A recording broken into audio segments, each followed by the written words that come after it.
Joining me now to discuss it all, CBSN political contributor and Republican strategist Leslie Sanchez, as well as CBS News political contributor and chief political correspondent for Slate, Jamelle Bouie.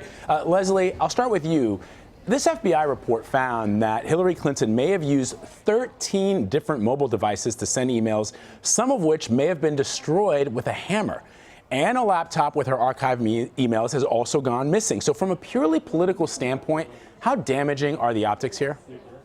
It's the difference is, Vlad, is that it's part of a continuation of a pattern. It's a pattern that goes back to the Rose law firm. So for people that remember the Clintons, her entire public life and that of her husband was always surrounded by this kind of suspicion, this innuendo, this investigation.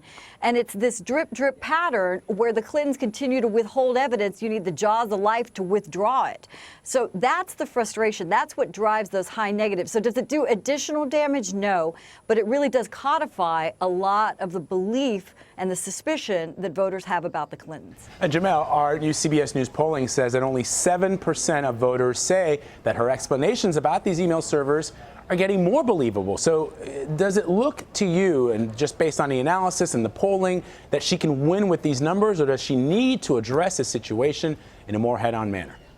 I think the numbers they're not great, but we're at a point now where I don't think they're going to move. I mean, if you look at that spread, 46% say she's getting less believable, 46% say she's about the same, and 7% say she's getting more believable. That ends up with 53% more or less believable, or rather more believable or the same, and 46% less believable, which is basically the spread for a presidential election outcome, right? That right there, if we're going to plot votes according to who finds Clinton less believable and then who basically just finds it the same or more believable, then Clinton has won in that situation. So I'm just not sure how much more this even matters from a purely political standpoint, from sort of a news standpoint. I do begin to struggle now that we've basically seen the full scope of Clinton's emails.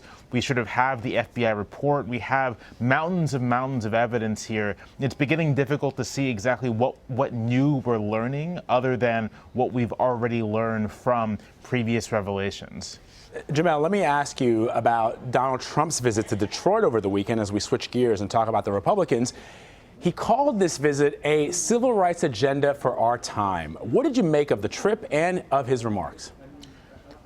So one thing Donald Trump has been saying in his outreach to African-American audiences, he said this in Minnesota when he was there a couple weeks ago, he said this in subsequent appearances, was that Hillary Clinton only sees people of color for their votes, and that's it. And so with that in mind, it's sort of darkly comic that Donald Trump has gone to a church in Detroit, one that was largely empty. There weren't that many parishioners there, and essentially talking and speaking in a way that basically repudiates, or at least puts in stark contrast, his previous rhetoric towards Black Americans. So nothing about how they'll get shot on the streets, and nothing about how they've implicitly not understood their own interests vis-a-vis politics. None of that. Sort of a very obsequious appeal to Black voters. And given the stark contrast between what we've seen of Trump in Detroit and what Trump has said in other venues, notably venues where there are very few Black Americans in attendance, you begin to wonder whether or not when Trump says Clinton only thinks about people of color in terms of their votes, you begin to wonder if that's not true of Trump himself. Leslie, let me get your take on this.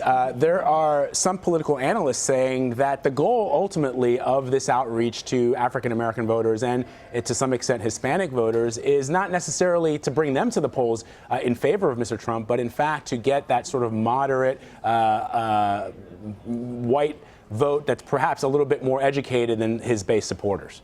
I completely agree with that. It's suburban, ex-urban, sorry, I'm messing that up, but individuals, white, college educated. There you go. A lot of women, closing the women gap. I've continuously said that when you do offer a more inclusive message, and that it does appeal, particularly in this case to women. You do close the ethnic gap as well for communities of color, because overall people want to see an inclusive party that looks at one America instead of dividing people based on identity politics.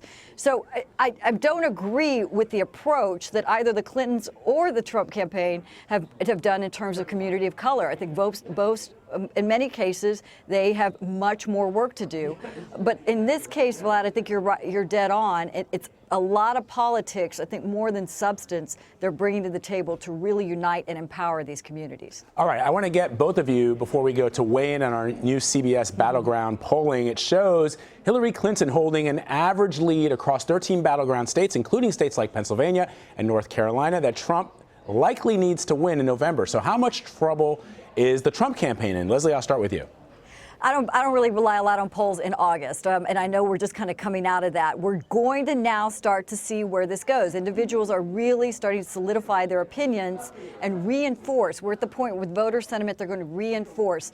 But what is interesting, it still is within 5 or 6 points. If we get to the first debate and it's within 5 or 6 points, it is still very competitive.